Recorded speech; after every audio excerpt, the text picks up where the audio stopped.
بسم اللہ اولہ و آخرہ۔ پچھلی نشست میں جو گفتگو چل رہی تھی وہ فہم قرآن کے ضمن میں کچھ بنیادی اصول کہ جنہیں اگر پیش نظر رکھا جائے تو سہولت ہو جائے قرآن کے سمجھنے میں۔ 5 چیزیں بیان ہو چکی تھیں۔ نمبر 1، قرآن کا اسلوب استدلال منطقی نہیں ہے، فطری ہے، نیچرل اور خطابی ہے، انسان کو خود غور و فکر کرنے اور اپنے اندر جھانکنے کی دعوت دیتا ہے قرآن۔ ثانیاً، قرآن مجید کی آیات میں تقسیم ہے محکمات اور متشابہات، اور سورہ آل عمران میں جہاں اس کا ذکر ہے فرما دیا گیا ہے کہ اہل ایمان کا شیوہ یہ ہونا چاہیے کہ وہ محکمات پر اپنی توجہ کو مرکوز رکھیں اور متشابہات کے بارے میں اجمالی طور پر یقین رکھیں کہ اللہ کی طرف سے ہے، یقیناً حق ہے، چاہے وہ ہماری سمجھ میں آئی ہے یا نہیں آئی۔ لیکن اس میں جو ایک براڈ تقسیم ہے وہ یہ کہ آیات الاحکام سب کی سب محکمات ہیں مستقل، اور عالم غیب، عالم آخرہ، عالم برزخ، عالم ارواح، عالم ملائکہ، اس کے تمام امور مستقل طور پر متشابہات میں سے ہے۔ البتہ ایک تیسری کیٹیگری ہے کہ جو سائنٹیفک فینومینا کے ضمن میں ہو سکتا ہے کہ ایک شے آج متشابہات میں ہو، کل وہ محکمات میں داخل ہو جائے، جبکہ انسانی علم جو ہے وہاں تک پہنچ جائے اور اس کا ادراک کر سکے۔ نمبر 3، تفسیر زیادہ تر لفظی طور پر اور نحو اور صرف سے بحث کرتی ہے، تعویل کا مقصد ہے اصل مدلول تک پہنچنے کی کوشش کرنا۔ نمبر 4، تعویل میں عام اور خاص کانٹیکسٹ میں، زمان و مکان کے خاص کانٹیکسٹ میں جب قرآن نازل ہوا تو کسی آیت کا کیا اصل مفہوم تھا جو سمجھا گیا۔ اس میں شان نزول کی روایات کو بھی اہمیت حاصل ہوگی۔ لیکن چونکہ قرآن مجید صرف اس دور کے لیے یا اس علاقے کے لوگوں کے لیے ہدایت نامہ بن کر نہیں آیا تھا، بلکہ پوری نوع انسانی کے لیے تابد الآباد، لہذا اسی میں وہ مضمر ہے، اس میں وہ ہدایت مضمر ہے۔ یہ تعویل عام کر کے آیت کے الفاظ، ان کا در و بست اور آیت کا سیاق و سباق اس کے حوالے سے، اور القرآن یفسر بعضہ بعضا کے حوالے سے یقیناً جو ہے اس میں ابدی ہدایت جو مضمر ہے وہ بھی حاصل کی جا سکتی ہے۔ نمبر 5، تذکر اور تدبر کا فرق۔ یہ دونوں الفاظ قرآن کے ہیں۔ تذکر کے لیے 4 مرتبہ اللہ نے سورہ قمر میں چیلنجنگ انداز میں فرمایا ہے، وَلَقَدْ يَسَّرْنَا الْقُرْآنَ لِلذِّكْرِ فَهَلْ مِن مُّدَّكِرٍ۔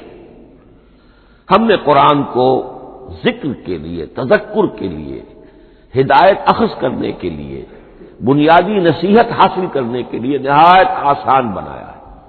تو ہے کوئی جو اس سے تذکر کرنا چاہے؟ اس تذکر بالقرآن کے لیے صرف یہ کافی ہے کہ انسان عربی زبان سے اتنا واقف ہو کہ اس کا ایک براہ راست مفہوم سمجھتا چلا جائے، اور دوسری شرط لازم ہے نیت کی درستی، طلب ہدایت پیش نظر ہو، اپنے علم کی دھوس جمانا جو ہے وہ مقصود نہ ہو، تو قرآن مجید سے تذکر حاصل ہو جائے۔ تدبر کے اعتبار سے قرآن مجید مشکل ترین کتاب ہے، بلکہ میں نے اس وقت ایک غلط لفظ استعمال کر دیا تھا، دنیا کی مشکل ترین۔ یہ دنیا کی کتاب ہے ہی نہیں، یہ تو مشکل ترین کتاب ہے، بھائی مانا کہ اللہ تعالیٰ کے علم کامل سے اس کا نزول ہوا ہے، اس علم کا احاطہ کسی انسان کے لیے ممکن نہیں ہے۔ اسی طرح یہ قرآن ایک ایسے سمندر کے مانند ہے جس کا نہ کوئی کنارہ ہے اور نہ ہی اس کی کوئی تہ ہے، اس میں پوری زندگیاں کھپانے کے باوجود بھی افلا یتدبرون القرآن، تدبر لیدبروا آیاتہ ولیتذکر اولو الالباب، یہ 2 اصطلاحات خود قرآن کی ہیں۔ میرا جو کتابچہ ہے مسلمانوں پر قرآن مجید کے حقوق، اس میں میں نے ان پر تفصیل سے بحث کی۔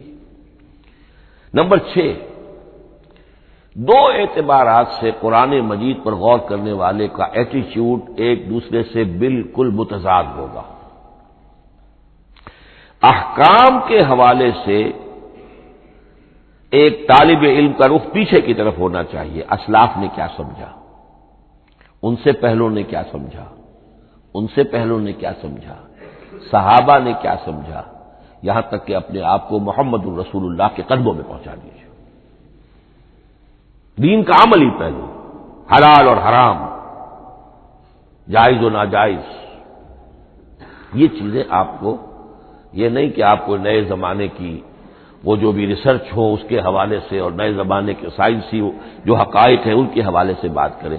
دوڑ پیچھے کی طرف ہے گردش ایام، تو پیچھے سے پیچھے، پیچھے سے پیچھے، یہاں تک کہ مصطفیٰ برسا خیش را کے دی ہماؤس اگر بہو نہ رسیدی تمام مولا. لیکن حکمت، سائنس، اس کے حوالے سے آگے بڑھیے، آگے سے آگے بڑھیے.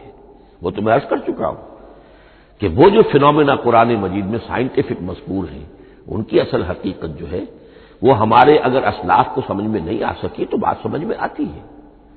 ابھی اس علم کی سطح ہی اتنی کمزور تھی، اتنی نیچی تھی کہ اس کا ادراک ممکن نہیں تھا.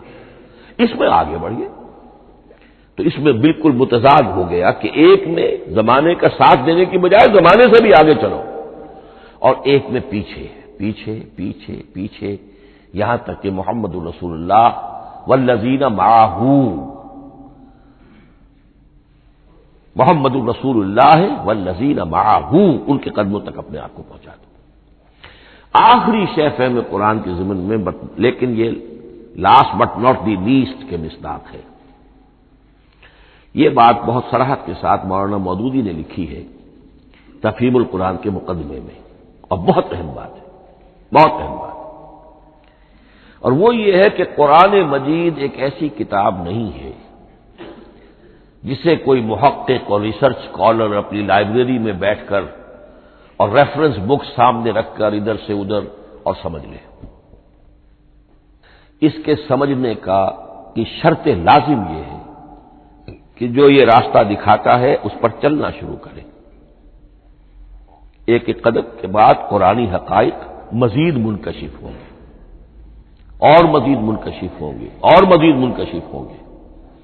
جب تک قرآن مجید کے بتائے ہوئے راستے پر آدمی چلے گا نہیں، قرآن کی اصل حقیقت اس پر کبھی منکشف نہیں ہوگی.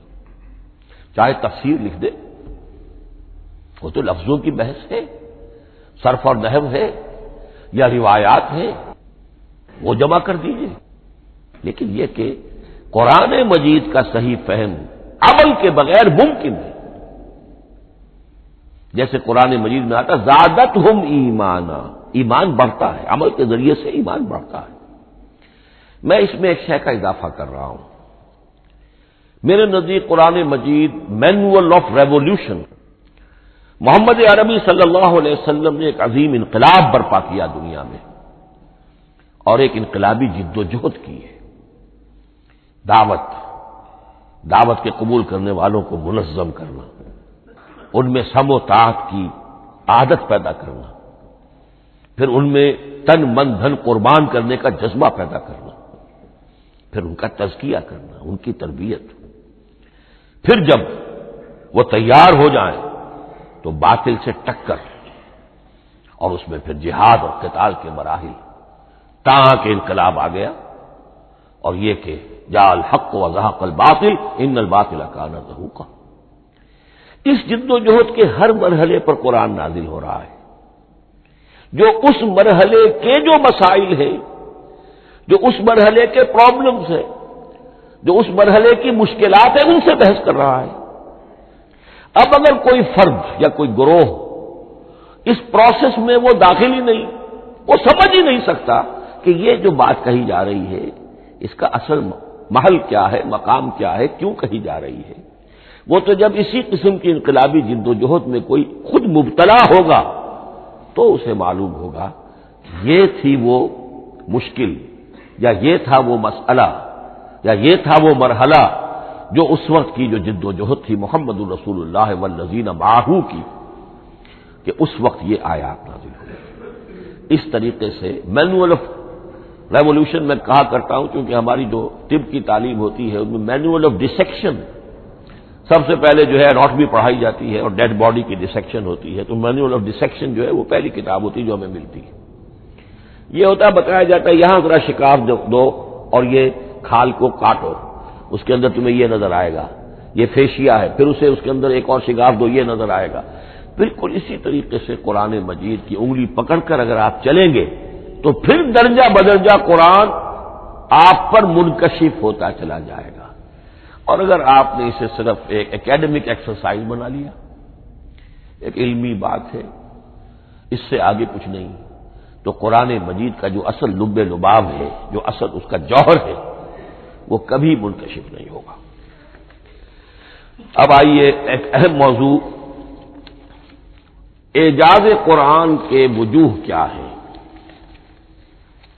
پہلی بات تو یہ سمجھ لیجئے کہ قرآن مجید کی حقانیت پر بنیادی طور پر دو قسم کی دلیلیں ہیں۔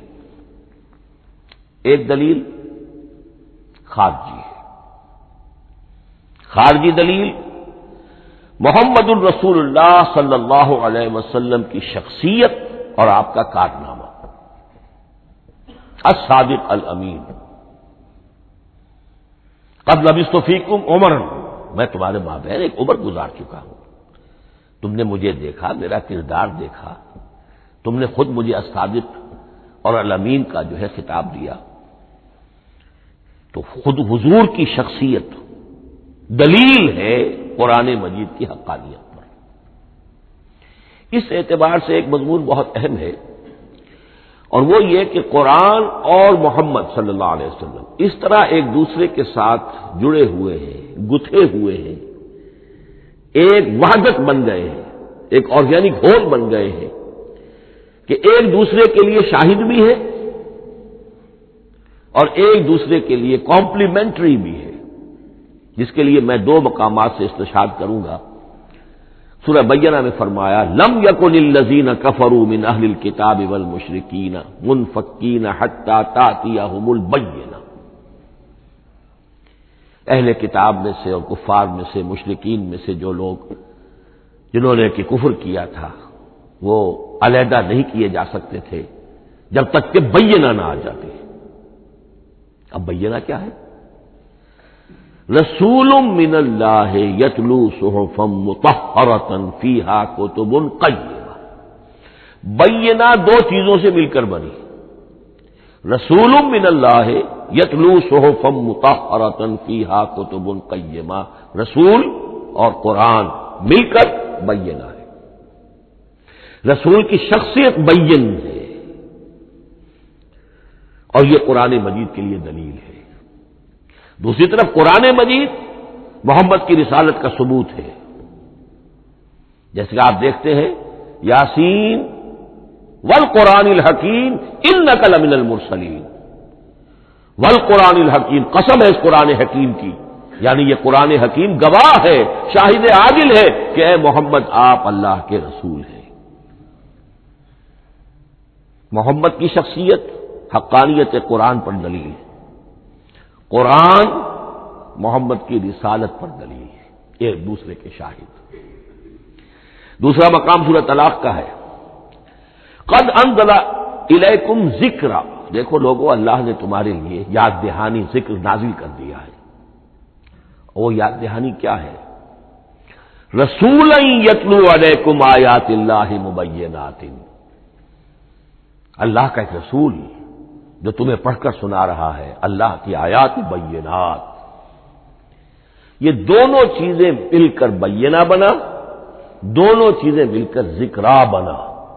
اس حوالے سے یہ دونوں چیزیں ایک دوسرے کے ساتھ یوں سمجھیے کہ اس طریقے سے گتھی ہوئی ہیں، دونوں حقیقتیں اس طرح جمع ہیں کہ ایک دوسرے سے جدا نہیں کی جا سکتی۔ اگلی بات یہ سمجھیے کہ قرآن مجید محمد الرسول اللہ کا اصل معجزہ، بلکہ اس سے آگے بڑھ کر ایک لفظ استعمال کروں گا، واحد معجزہ ہے۔ آپ شاید حیران ہو کہ اور بھی تو معجزات بیان ہوتے ہیں حضور کے، لیکن میری بات سمجھیے، غور کیجیے، ان واقعات سے مجھے انکار نہیں ہے، لیکن جو بات میں کہنا چاہتا ہوں اس کو اچھی طرح سمجھیے۔ معجزہ کہتے کسے؟ معجزہ عاجز کر دینے والی شے۔ اس معجزے میں دو چیزیں ہونی لازم ہیں، دعویٰ اور تحدی، چیلنج۔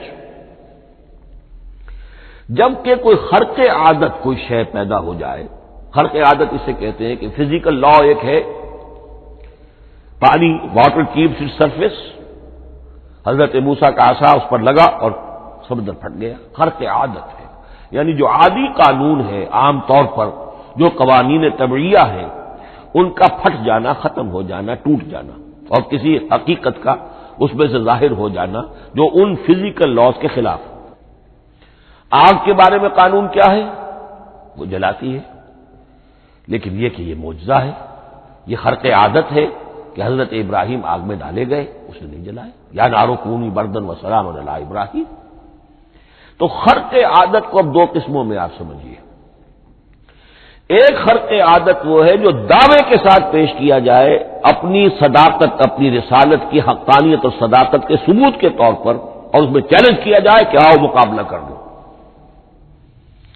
وہ اس رسول کا اصل معجزہ ہوتا ہے۔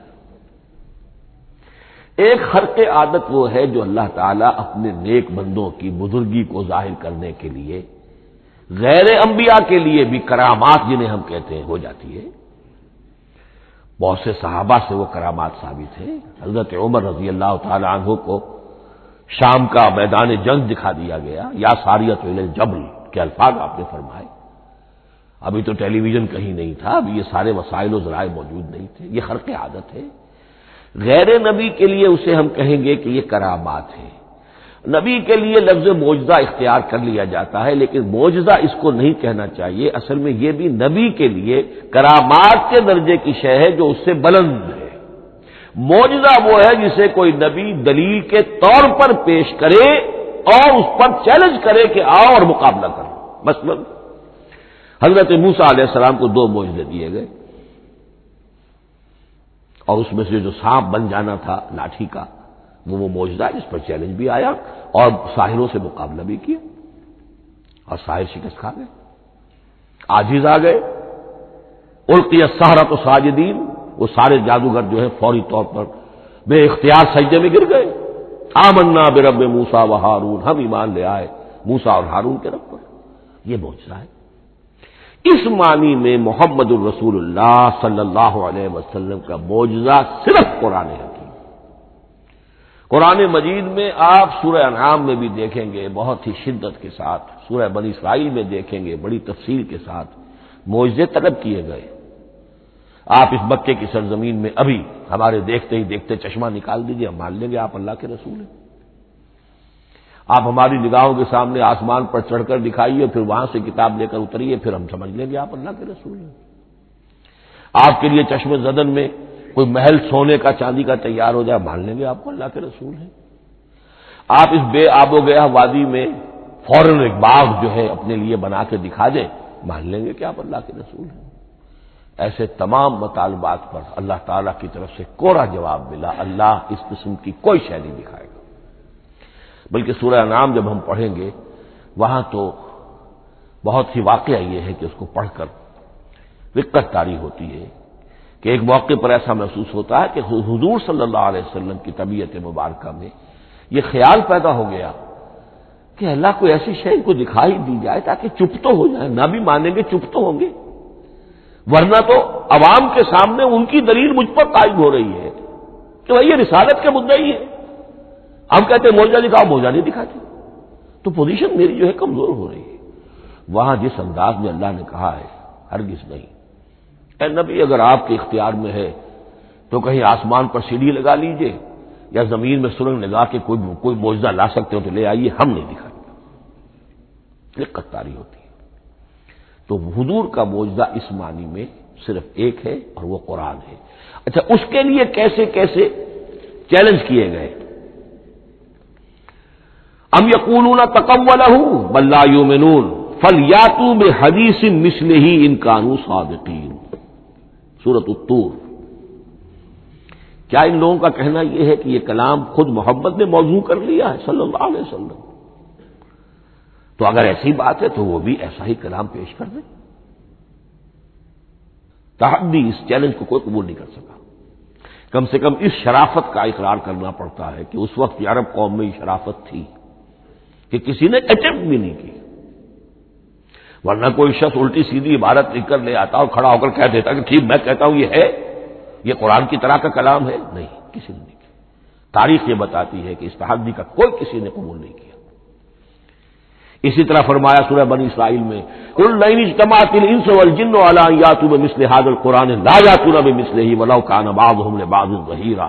چیلنج ہے، اے نبی کہہ دیجئے اگر تمام انسان، تمام جن مل کر بھی چاہے کہ ایسی کوئی کتاب وہ مرتب کر لے، نہیں کر سکیں گے، چاہے وہ سب کے سب ایک دوسرے کی مدد کریں۔ ہے کہ نہیں چیلنج؟ اسی طریقے سے سورہ ہود میں فرمایا، اب اس کو کہتے ہیں برسبیل تنزل، پوری کتاب نہیں لا سکتے قرآن جیسی، چلو تو 10 صورتیں لے آؤ۔ قل فاتوا بعشر سور مثلہ مفتریات، اے کہیے اے نبی، سورہ ہود کی آیت نمبر 13 ہے، اس جیسی کوئی 10 صورتیں لے آؤ۔ 114 نہ صحیح، 10 صحیح۔ یہ بھی نہیں ہوا تو برسبیل تنزل اور سورہ یونس میں فرمایا قل فاتوا بسورۃ من مثلہ، ایک سورت ہی لے آؤ۔ اور اسی کو سورہ بقرہ کے 3 رکوع میں دہرایا گیا، وَإِن كُنتُمْ فِي رَيْبٍ مِّمَّا نَزَّلْنَا عَلَىٰ عَبْدِنَا فَأْتُوا بِسُورَةٍ مِّن مِّثْلِهِ وَادْعُوا شُهَدَاءَكُم مِّن دُونِ اللَّهِ إِن كُنتُمْ صَادِقِينَ۔ لیکن نوٹ کر لیجئے کہ کسی نے یہ جرأت نہیں کی، نہ قرآن کے اس دعوے کو چیلنج کیا، نہ کسی نے مقابلے کی کوشش کی، نہ کوئی اپنی کوئی تصنیف و تالیف یا اپنا کوئی کمپوزیشن لا کر اور یہ دعویٰ کر کے کھڑا ہوا کہ جمع کر لیجئے، منصف بلا لیجئے، کوئی کمیشن بٹھا لیجئے، میرا یہ کلام بھی بالکل ہم وزن ہے اس کلام کی۔ نہیں۔ اب ہمیں دیکھنا یہ ہے کہ وجوہ اعجاز قرآن مجید کے کیا کیا ہے۔ معجزہ تو یہ ہے، حضور کا اصل معجزہ یہ ہے، لیکن معجزہ کس کس پہلو سے ہے؟ یہ ایک ایسا موضوع ہے کہ جس پر پوری تصانیف لکھی گئی ہیں۔ وجوہ الاعجاز، وجوہ اعجاز القرآن، قرآن کے معجزہ ہونے کے کون کون سے پہلو ہیں۔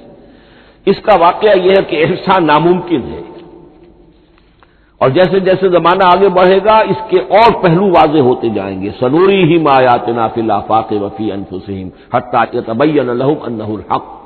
لیکن یہ کہ کس کس پہلو سے یہ معجزہ ہے، چند موٹی موٹی باتیں ضرور سمجھ لیجئے۔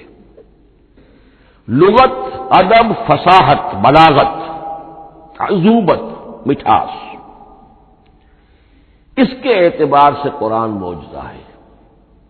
لیکن اس اعتبار سے قرآن معجزہ ہے یا تو تھا اپنے زمانے کے عربوں کے لیے، غیر عرب کے لیے تو نہیں تھا۔ غیر عرب جو ہے قرآن مجید کی جو بھی فصاحت و بلاغت ہے، اس کا جو لٹریری بیوٹی ہے، اس کو تو وہ اپریشیٹ نہیں کر سکتا تھا۔ یہ حصہ جو ہے یا تو عربوں کے لیے تھا اس وقت دائمی، یا آج بھی عرب کچھ نہ کچھ، بہرحال عربی ان کی زبان ہے، وہ پڑھتے ہیں، جیسا کہ میں نے عرض کیا تھا، چاہے عیسائی ہو اور چاہے یہودی ہو، وہ بھی اپنے ہاں لٹریچر کی، عربی لٹریچر کی ہائیسٹ کتاب کی حیثیت سے قرآن مجید پڑھانے پر مجبور ہے۔ ایک پہلو اس کا یہ ہے، اور اسی کے حوالے سے نوٹ کیجئے حضرت نبید رضی اللہ تعالی عنہ، یہ سبع معلقہ کے شعراء میں سے تھے آخری۔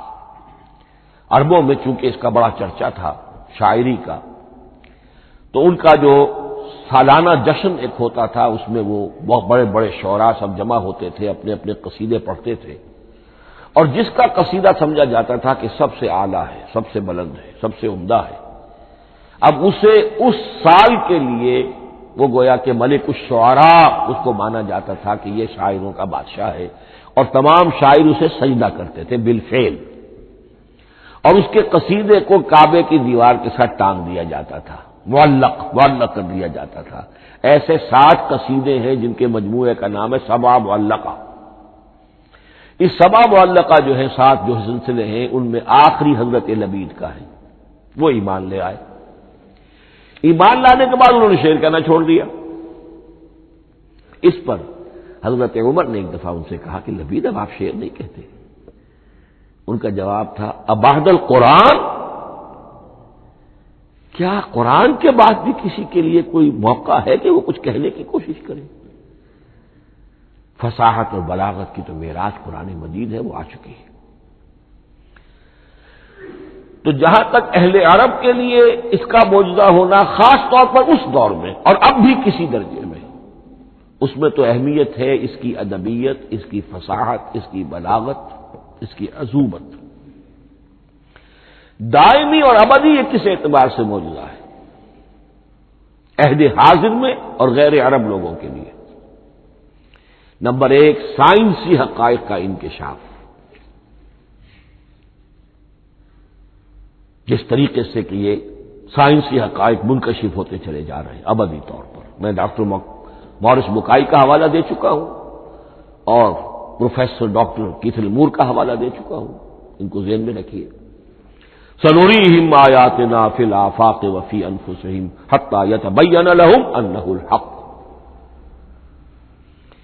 نمبر دو، حضور کا وہ کارنامہ کہ آپ نے ایک عظیم انقلاب برپا کر کے دکھایا اور وہ نظام قائم کر کے دکھایا کہ جس سے بہتر، جس سے عادلانہ، جس سے زیادہ منصفانہ کوئی نظام دنیا میں نہ آج تک قائم ہوا ہے اور نہ اس کی کوئی دوسری نظیر پیش کی جا سکتی۔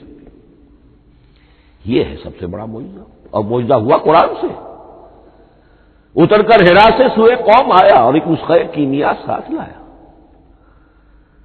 یہ سارا معجزہ، جیسا کہ میں نے شروع میں عرض کیا ہے، محمد اور قرآن دونوں مل کر بینہ بھی ہے تو رسول من اللہ یتلو صحفا مطہرۃ فیہا کتب قیمہ قد انزل الیکم ذکرا رسولا یتلو علیکم آیات اللہ مبینات۔ یہ معجزہ جو ہے جس کے حوالے سے دنیا میں بڑی بڑی شخصیات نے شہادت دی۔ ایم این رائے اس صدی کا ایک بہت بڑا انقلابی شخص، کمیونسٹ انٹرنیشنل کا رکن، اس صدی کی ابتدا میں جو شعلہ تھا، جو غلغلہ تھا، جو ولولہ تھا بولشوک ریولوشن کا، اور جو دنیا کے اندر ایک دھوم مچ گئی تھی، اس کو ذہن میں رکھیے۔ اور اس پہ کمیونسٹ انٹرنیشنل کا رکن ایم این رائے، 1920 میں اس نے لاہور میں ایک خطبہ دیا تھا، ہسٹوریکل رول آف اسلام، اور اس نے کہا تھا تاریخ انسانی کا عظیم ترین انقلاب وہ ہے کہ جو محمد نے برپا کیا صلی اللہ علیہ وسلم۔ آج بھی یہ کتاب بھارت میں چھپتی ہے، بامبے کا ایک پبلشر شائع کرتا ہے، historical role of Islam by M N Roy. پھر آگے چلیے، ایچ جی ویلز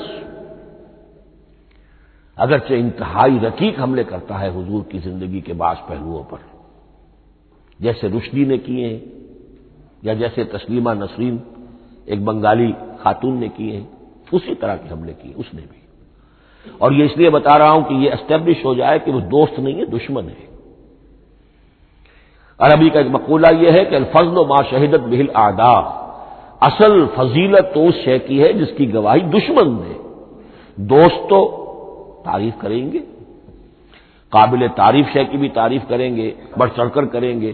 یہ بھی ہو سکتا ہے کسی قابل مذمت شے کی بھی تعریف کر بیٹھے، دوست تو ہوئے۔ دشمن جو ہے وہ تو ظاہر بات ہے اسی بات کو مانے گا کہ جس میں کسی شک و شبہ کی گنجائش نہ ہو۔ اس لیے میں نے عرض کیا کہ دشمن ہے، رقیق حملے کرتا ہے، لیکن آخر میں جب آتا ہے concise history of the world میں چیپٹر جو ہے حضور پر، اس میں خطبہ حجۃ الوداع کا وہ حوالہ دیتا ہے، لا فضل لعربی علی عجمی ولا لعجمی علی عربی ولا لاحمر علی اسود ولا لاسود علی احمر الا بالتقوی۔ اور پھر لکھتا ہے کہ اگرچہ انسانی حریت و اخوت و مساوات کے واعظ تو پہلے بھی بہت کہے گئے تھے، یہاں تک کہ مسیح ناصری حضرت عیسیٰ علیہ السلام کے ہاں بھی ہمیں بڑے واعظ ملتے ہیں، لیکن یہ ماننا پڑتا ہے کہ تاریخ انسانی میں پہلی مرتبہ ان اصولوں پر ایک انسانی معاشرہ قائم کر کے دکھایا محمد نے صلی اللہ علیہ وسلم۔ Although the sermons of human freedom, fraternity and equality were said before also, and we find a lot of them in Jesus of Nazareth, but it must be admitted that it was Muhammad sallallahu alayhi wa sallam who established for the first time in history a society based on these principles. اسی طرح کی گواہی آج سے تقریباً 20 سال پہلے امریکہ کے ڈاکٹر مائیکل ہارٹ نے دی. A selection and gradation of the 100 most influential personalities of human history. اور نمبر 1 پر محمد کا ذکر کر رہا ہے صلی اللہ علیہ وسلم، اور کہتا ہے naturally I owe an explanation, میں عیسائی ہوں اور ابھی تک عیسائی ہے وہ، اس کی موت کی بھی ابھی کوئی خبر نہیں آئی ہے، عیسائی ہے، لیکن یہ کہ اس نے حضور کو نمبر 1 پر رکھا، حضرت عیسیٰ کو نمبر 3 پہ لے گیا. تو naturally I owe an explanation, اور پھر ایکسپلینیشن دی ہے this is because he is the only person supremely successful in both the religious and secular fields. یہ دونوں میدان جو ہے مذہب اور روحانیت اور دوسری طرف سیاست اور حکومت اور ریاست، ان دونوں میدانوں میں بیک وقت انتہائی کامیاب انسان صرف ایک ہے، اور وہ محمد ہے صلی اللہ علیہ وسلم. یا تو آدمی اس میں اونچا ہوتا ہے، روحانیت میں ہے، دین میں ہے، اخلاق میں ہے، تو سیاست اور ریاست میں زیرو ہوگا. یا کوئی بہت بڑا بادشاہ ہے، بڑا حکمران ہے، بڑا فاتح ہے، سکندر اعظم ہے، تو وہ اخلاقیات میں اور روحانیات میں زیرو نہیں، مائنس ہوگا. یہ معاملہ کہ دونوں میں this is because he is the only person supremely successful in both the religious and the secular fields. لیکن یہ بات نوٹ کر لیجئے کہ جو تازہ ایڈیشن ہے اس کتاب کا، اس میں سے یہ پیسج نکال دیا ہے نئے جو ایڈیٹرز ہیں انہوں نے. اس کے لیے آپ کو کسی پرانے ایڈیشن سے رجوع کرنا پڑے گا، concise history of the world, اور وہ لائبریریوں میں مل جائے گا. علامہ اقبال نے اس بات کو یوں بیان کیا ہے، ہر کجا بینی جہان رنگ و بو، کہ از خاکش بروید آرزو، یا نور مصطفیٰ اورا بہاس، یا ہنود اندر تلاش مصطفیٰ. اس دنیا میں تمدن کے اعتبار سے، اخلاق کے اعتبار سے، معاشرت کے اعتبار سے کہیں کوئی خوبی اگر تمہیں نظر آتی ہے، کوئی رمق نور کی، خوبی کی، بھلائی کی، رنگ و بو، جان لو کہ یا تو وہ نور محمدی سے مستعار لی گئی ہے، اور یا ابھی تک انسان ابھی محمد کی تلاش میں ہے، ادھر جا رہا ہے، قافلہ ادھر جا رہا ہے، نو انسانی کا چاروں ناچار ادھر جا رہا ہے. سوشل ایوولوشن کا پروسیس انسان کو افراط و تفرید کے دھکوں کے باوجود تدریجاً لے کر جا رہا ہے بحیثیت مجموعی پوری مین کائنڈ کو اسی بات کی طرف کہ جس کی طرف دعوت دی تھی محمد رسول اللہ صلی اللہ علیہ وسلم. ہر کجا بینی جہان رنگ و بو، کہ از خاکش بروید آرزو، یا ز نور مصطفیٰ اورا بہاست، یا ہنود اندر تلاش مصطفیٰ است. اسی اعتبار سے میں ایک بات اور کہہ رہا ہوں، اس پہلو سے واقعہ یہ ہے کہ میرے نزدیک اس دور میں اعجاز قرآن کی سب سے بڑی نمائندہ شخصیت، اعجاز قرآن کا سب سے بڑا مظہر علامہ اقبال کی ذات ہے. 20ویں صدی کا مفکر، فلسفی، مشرق و مغرب کے فلسفے پڑھ چکا، قدیم اور جدید فلسفہ سب کا مطالعہ کیا، اور اس کے بعد اس کو قرآن کی حقانیت پر جو یقین نظر آیا ہے، قرآن کی عظمت جس طرح اس پر منکشف ہوئی ہے، وہ واقعہ یہ ہے کہ مجھے کم سے کم اپنی محدود معلومات کی حد تک عظمت قرآن کا وہ انکشاف کسی دوسرے شخص پر نظر نہیں آتا. انہوں نے جس جس طریقے سے مرثیے کہے ہیں کہ مسلمان قوم نے کس طرح قرآن کو چھوڑا ہوا ہے، واعظ ہے تو قرآن سے نہیں کہیں اور سے، تربیت اور تزکیہ نفس ہے تو اس کا تعلق قرآن سے نہیں، وہ بھی کچھ اور مستعار چیزیں ادھر سے ادھر سے لے لی ہیں، فلسفے ہیں تو کہیں اور سے لے لیے ہیں، قرآن سے حکمت جو ہے وہ اخذ نہیں کی گئی ہے. کیسی کیسی انہوں نے عظمت قرآن کا جو انکشاف ان پر ہوا اس کی تعبیر کی ہے. کتاب زندہ قرآن حکیم، حکمت او لا یزال است و قدیم، حرف اورا ریب نئے، تبدیل نئے، آیا شرمندہ تعویل نئے فاش گویا ماں کے در دل مضمر است یہ کتابیں نیز چیزیں دیگر است مثل حق پنہاؤ ہم پیداستو زندہ و پائندہ و گویاستو چوں بجاں در رفت جہاں دیگر شود جہاں چوں دیگر شد جہاں دیگر شود. میں اس میں خاص طور پر دو اشعار آپ کو اس کو سنانا چاہتا ہوں. انہوں نے حضور سے مناجات کرتے ہوئے دو اشعار کہے. اس سے آپ کو اندازہ ہوگا کہ انہیں کتنا یقین تھا کہ میرے سارے فکر کا منبع قرآن حکیم ہے. کہتے ہیں در دلم آئینہ بے جوہر است. اے اللہ کے رسول صلی اللہ علیہ وسلم، اگر میرا دل اس آئینے کے مانند ہے جس میں چمک نہیں ہے، ورب حرفم غیر قرآن مضمر است، اور اگر میرے پیغام میں قرآن کے سوا کوئی شے شامل ہو گئی ہے، قرآن کے سوا کوئی چیز اس میں چھپی ہوئی ہے، مضمر ہے، پردہ ناموس فکرم چاک کن، تو میرے فکر کی ناموس کے دھجیاں بکھیر دیجیے. پردہ ناموس فکرم چاک کن این خیاباں راز خارم پاک کن. اس شاہراہ کو اس کانٹے سے پاک کر دیجیے. کانٹا میرا، میں کانٹے کے مانند ہوں، پھر اٹھا کر پھینک دیجیے. روز محشر خار و رسوا کن مرا بے نصیب از بوسہ پاک کن مرا. قیامت کے دن مجھے ذلیل و خوار کیجیے گا اور اپنے قدموں، اپنے پائے مبارک کا بوسہ لینے سے محروم کر دیجیے گا. یہ اتنی بڑی بد دعا جو اقبال اپنے آپ کو دے رہا ہے، تو کس قدر یقین اسے حاصل ہے کہ اس نے قرآن کی ترجمانی کی ہے.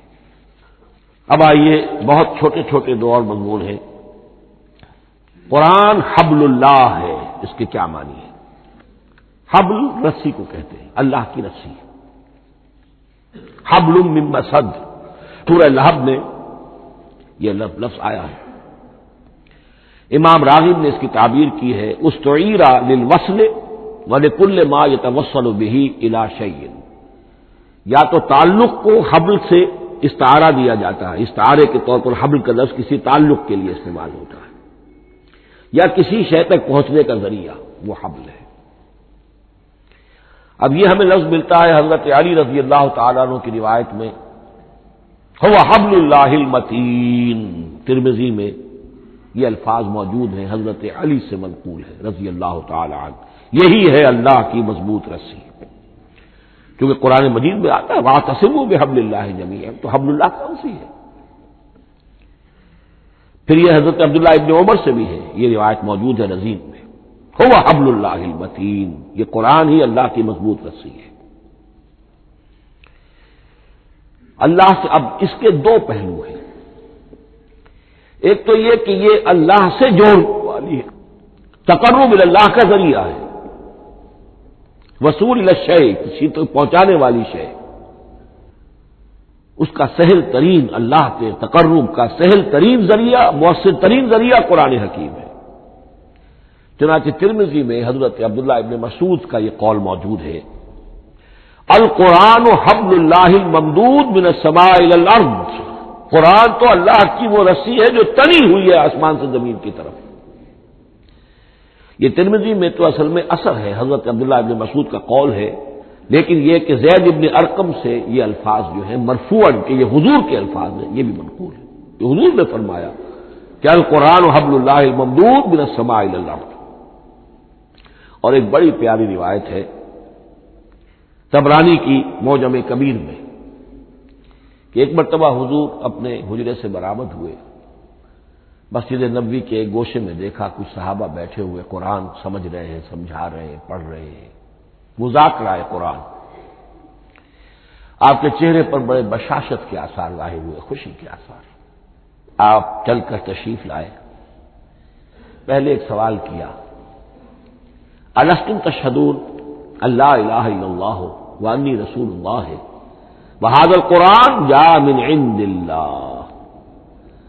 کیا آپ لوگ اس کے گواہ نہیں ہیں کہ اللہ کے سوا کوئی معبود نہیں اور میں اللہ کا رسول ہوں اور یہ قرآن خاص اللہ کے پاس سے آیا ہے؟ صحابہ کا جواب کیا ہو سکتا تھا؟ بلا یا رسول اللہ، کیوں نہیں اللہ کے رسول، ہم گواہ ہیں. اللہ کے سوا کوئی معبود نہیں، آپ اللہ کے رسول ہیں، اور قرآن خاص اللہ کے پاس سے آیا ہے۔ اب آپ نے فرمایا فاستبشروا، خوشیاں مناؤ، فإن هذا القرآن طرفه بأيديكم وطرفه بيد اللہ، اس لیے کہ یہ قرآن وہ شے ہے کہ اس کا ایک سرا تمہارے ہاتھ میں ہے، ایک سرا اللہ کے ہاتھ میں۔ تو وصول الی اللہ کا مؤثر ترین طریقہ، تقرب الی اللہ کا مؤثر ترین طریقہ، سہل ترین طریقہ، شور شارٹ طریقہ وہ قرآن مجید ہے۔ اس اعتبار سے بھی کہ ہے یہ اللہ کی صفت، یہ ہم بحث کر چکے ہیں پہلے، اللہ کا کلام ہے، کلام صفت ہوتی ہے، اور صفت لا عین ولا غیر، یہ قرآن اللہ کا غیر نہیں ہے، ہم سمجھ نہیں سکتے، لیکن یہ کہ ہر صفت جو ہے وہ تو در حقیقت نہ عین ہے نہ غیر ہے۔ دوسری طرف یہی قرآن جو ہے حبل اللہ اس معنی میں بنتا ہے کہ مسلمانوں کو باہم جوڑنے والی شے، وَاعْتَصِمُوا بِحَبْلِ اللَّهِ جَمِيعًا وَلَا تَفَرَّقُوا، حبل اللہ کو مضبوطی کے ساتھ تھام لو، سب کے سب جمع ہو کر، یہ تمہیں تفرقے سے بچانے والی شے ہے۔ اس کی وجہ کیا ہے؟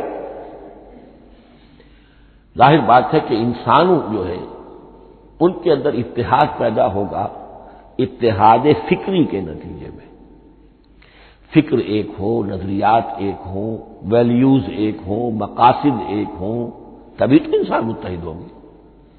یہ بھیڑوں کا گلہ تو نہیں ہے کہ چرواہے کی ایک لاٹھی کافی ہے ان کو جمع رکھنے کے لیے، وہ بھیڑوں کا گلہ ہے۔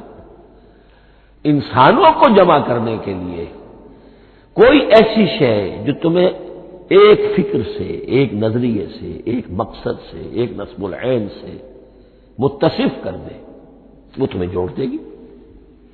اور قرآن وہ شے ہے جو ایک فکر دیتا ہے، ایک خیال دیتا ہے، ایک نظریہ دیتا ہے، ایک عقیدہ دیتا ہے، ایک مقصد دیتا ہے، ایک نصب العین دیتا ہے، اللہ کے لیے جینا، اللہ کے لیے مرنا، ان صلاتی و نسکی و محیای و مماتی للہ رب العالمین، ایک آئیڈیل دیتا ہے محمد الرسول اللہ کی شکل میں، لقد کان لکم فی رسول اللہ اسوۃ حسنہ۔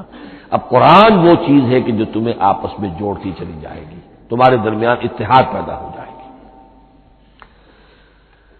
آخری چیز، مسلمانوں پر قرآن مجید کے حقوق کیا ہیں، یہ صرف اشارہ کروں گا اس لیے کہ اس پر میرا کتابچہ موجود ہے، اور اس کتابچے کو اللہ تعالیٰ نے بہت قبول عام عطا فرمایا۔ اس کا انگریزی ترجمہ کیا ایک صاحب نے، از خود کیا، خود ہی ٹائپ کیا، خود ہی چھپوایا۔ عربی ترجمہ ایک صاحب نے کیا، خود کیا۔ فارسی ترجمہ ایک صاحب نے کیا، خود کیا، بغیر کسی معاوضے کے۔ ملیشیا میں وہ چھپ چکا ہے، لاکھوں کی تعداد میں عام ہو چکا ہے۔ پھر میں نے ایک موقع پر 1970 میں رمضان مبارک کے دوران آخری عشرے میں مولانا بن نوری رحمۃ اللہ علیہ تشریف لائے ہوئے تھے مدینہ منورہ، اور میں نے بھی وہ پورا رمضان مبارک اس سال وہیں کیا تھا۔ میں نے ان کو دیا تھا کہ آپ دیکھیے اس میں کوئی غلطی ہو تو مجھے بتا دیجئے، میں اسے بڑے پیمانے پر شائع کرنا چاہتا ہوں۔ انہوں نے حالت اعتکاف میں مسجد نبوی میں پڑھا ہے، صرف ایک جگہ ایک جملے میں انہوں نے اصلاح تجویز کی، وہ میں نے کر دی۔ اس اعتبار سے اب یہ کتابچہ جو ہے مصدقہ ہے مولانا محمد یوسف بن نوری رحمۃ اللہ علیہ کا۔ اس میں اللہ تعالیٰ نے جو بات مجھ سے کہلوا دی تھی تقریباً 30 سال پہلے کی بات ہے، ہر مسلمان پر قرآن مجید کے 5 حقوق حسب استعداد و توفیق عائد ہوتے ہیں۔ پہلے یہ کہ اس پر ایمان ہو جیسا کہ ایمان کا حق ہے، صرف زبانی ایمان نہیں، دل سے یقین کہ یہ اللہ کا کلام ہے، اور اس کا نتیجہ کیا ہوگا؟ پھر عظمت اس کی پیدا ہوگی، ایمان و تعظیم، یہ پہلا حق ہے۔ تلاوت و ترتیل، اس کو پڑھے جیسے کہ پڑھنے کا حق ہے، پھر سمجھے جیسے کہ سمجھنے کا حق ہے، تذکر و تدبر، پھر عمل کرے، انفرادی طور پر بھی اجتماعی طور پر بھی۔ انفرادی طور پر جو آپ کی زندگی کے معاملات ہیں وہ آپ قرآن کے مطابق طے کریں، قومی سطح پر حکومت اور ریاست اور قانون اور سیاست، اس کے سارے تقاضے قرآن کے مطابق پورے ہوں۔ اور آخری یہ کہ اس قرآن کو پہنچائیں اور عام کریں، جس کے لیے حضور نے اس حد تک اس میں عمومیت کر دی ہے کہ بلغوا انی ولو آیتن، پہنچاؤ میری جانب سے خواہ ایک ہی آیت پہنچاؤ، میرا کوئی امتی اس سعادت سے بالکل محروم نہ رہ جائے۔ اول تو خیرکم من تعلم القرآن وعلمہ، تم میں سے بہترین لوگ وہ ہیں جو اسی کے لیے اپنے آپ کو وقف کر دیں، قرآن پڑھیں اور پڑھائیں، سیکھیں اور سکھائیں، سمجھیں اور سمجھائیں۔ اس لیے کہ سمجھنے اور سمجھانے، سیکھنے اور سکھانے، پڑھنے اور پڑھانے کا بھی کوئی ایک لیول تو نہیں ہے، ایک عام لوگوں کی سطح ہے، ایک ان سے اوپر کی سطح ہے، ایک انٹلیکچوئلز کی سطح ہے، ایک جینیس لوگوں کی سطح ہے۔ ان تمام سطحوں پر قرآن کو سمجھانے کے لیے، پہنچانے کے لیے خود بھی تو اوپر اٹھنا پڑے گا، خود اسے سیکھنا پڑے گا، خود اس کی گہرائی میں غوطہ دانی کرنی پڑے گی، اور یہ ایک لائف لانگ پروسیس ہے، یہ کوئی پارٹ ٹائم جاب نہیں ہے، یہ کوئی صرف پیس ٹائم نہیں ہے، یہ کوئی ہابی نہیں ہے، ہمہ وقت ہمہ تن خیرکم من تعلم القرآن وعلمہ۔ اب آخری بات بتا رہا ہوں، اور وہ یہ ہے کہ قرآن مجید وحی باللفظ ہے، صرف وحی بالمعنی نہیں ہے۔ یہ بحث اصل میں کیونکہ ہمارے پڑھے لکھے طبقے میں کچھ زیادہ ہو جاتی ہے، خاص طور پر جو مشنری اسکولوں وغیرہ میں پڑھے ہو اور عیسائیت اور اس کے عقائد اور اس کے فلسفے کی کوئی تھوڑی بہت ان کو کوئی چھوٹ لگ گئی ہو۔ عیسائیوں کے ہاں یہ عقیدہ ہے، اجماعی عقیدہ ہے کہ وحی بالمعنی ہوتی ہے، یعنی وحی کا ایک مفہوم ہے جو نبی پر اتار دیا جاتا ہے، پھر نبی اپنے الفاظ میں اسے ادا کرتا ہے۔ لفظ اللہ کے نہیں ہوتے، لفظ نبی کے ہوتے ہیں، مفہوم اللہ کا ہوتا ہے۔ ان کے لیے مجبوری یہ ہو چکی ہے جس کی وجہ سے انہیں یہ عقیدہ اپنانا پڑا کہ کوئی ایک انجیل ہے ہی نہیں، 104 انجیلوں میں سے وہ انہوں نے 4 سلیکٹ کی تھی کینونیکل گاسپلز، باقی جو ہے وہ اب وہ ان کو مستند نہیں مانتے، اپوکریفل کہتے ہیں۔ اور میں نے ایک مرتبہ ایک پادری صاحب سے، مسٹر وائٹ ہوتے تھے منٹگومری میں، میں نے ان سے پوچھا which one of them is Bible, یہ متی اور یہ لیوک اور مارکس اور جان، ان میں سے کون سی بائبل کون سی ہے؟ تو اس نے جواب دیا none of them is Bible, Bible is in them, ان میں سے کوئی ایک بھی مشخص طور پر، معین طور پر بائبل نہیں ہے، بائبل ان میں ہے بحیثیت مجموعی۔ لہذا ان کے لیے یہ عقیدہ جو ہے وہ لازم سا ہو گیا۔ ہمارے ہاں بھی بعض فلاسفہ نے اس قسم کی باتیں کی ہے کہ جن سے یہ دھوکہ لگتا ہے، لیکن میں خاص طور پہ چونکہ علامہ اقبال کا تذکرہ میں نے آج کیا ہے، اسی حوالے سے میں ان کا ایک واقعہ بیان کرنا چاہتا ہوں۔ ایف سی کالج لاہور کے پرنسپل تھے ڈاکٹر یوئنگ، ایک دعوت تھی، اس میں علامہ بھی تھے، وہ بھی تھے۔ تو ڈاکٹر یوئنگ نے کہا، وہ بڑا فلسفی تھا، کہ ڈاکٹر اقبال ہم نے سنا ہے کہ آپ بھی وحی باللفظ کے قائل ہیں، آپ جیسا پڑھا لکھا شخص، عالم دانا۔ علامہ اقبال نے فرمایا جی ہاں، اور مجھے تو اس کا ذاتی تجربہ ہے، مجھ پر تو جو شعر نازل ہوتے ہیں وہ الفاظ میں ڈھلے ہوئے ہوتے ہیں، میں ان میں تبدیلی کرنا چاہوں تو نہیں کر سکتا۔ تو اگرچہ اس سوال اس جواب کو ہم کہیں گے کہ یہ الاجوبۃ المسکتہ، مسکت چپ کر دینے والا جواب تھا کہ جو علامہ اقبال نے دیا، لیکن ذہن میں رکھیے یہ کہ جو وحی باللفظ ہے وہ ختم ہو چکی محمد رسول اللہ صلی اللہ علیہ وسلم پر، وحی رسالت وحی باللفظ ہے، وہ ختم ہو چکی۔ البتہ الہام، کشف، رؤیا، القاء، یہ وحی بالمعنی ہے، یہ کوئی ایک شے ہے جو دل میں ڈال دی جاتی ہے، اس کے دروازے آج بھی کھلے ہوئے ہیں۔ اور یہ جان لیجئے قرآن مجید کی حقانیت کا جو اصل ثبوت ہے وہ یہ ہے کہ آپ اسے اپنے باطن کے اندر محسوس کریں۔ یہ جو باطنی تجربہ علامہ اقبال نے کہا ہے کہ انسان اپنے باطن میں محسوس کرے کہ ہاں یہ بات ہے، ٹھیک ہے، اس کے لیے کہ علامہ ابن قیم رحمۃ اللہ علیہ کا قول ایسا ہے، بڑا پیارا قول ہے قرآن کے کچھ پڑھنے والے ایسے ہیں جب قرآن کو پڑھتے ہیں تو یوں محسوس کرتے ہیں کہ ہم مصحف سے نہیں پڑھ رہے، لوح قلب سے پڑھ رہے ہیں، ہمارے دل پر لکھا ہوا قرآن موجود ہے، یعنی ہماری فطرت، ہمارے اندر کی کوئی حقیقت ہے جو سرٹیفائی کر رہی ہے، توثیق کر رہی ہے، اٹیسٹ کر رہی ہے کہ ہاں یہ ٹھیک ہے۔ اور اس کی وجہ کیا ہے؟ ہماری روح اور اس قرآن کا منبع وہ ایک ہی ہے، وہ ذات باری تعالی ہے، یہ کلام اللہ ہے، اور ہماری روح امر اللہ۔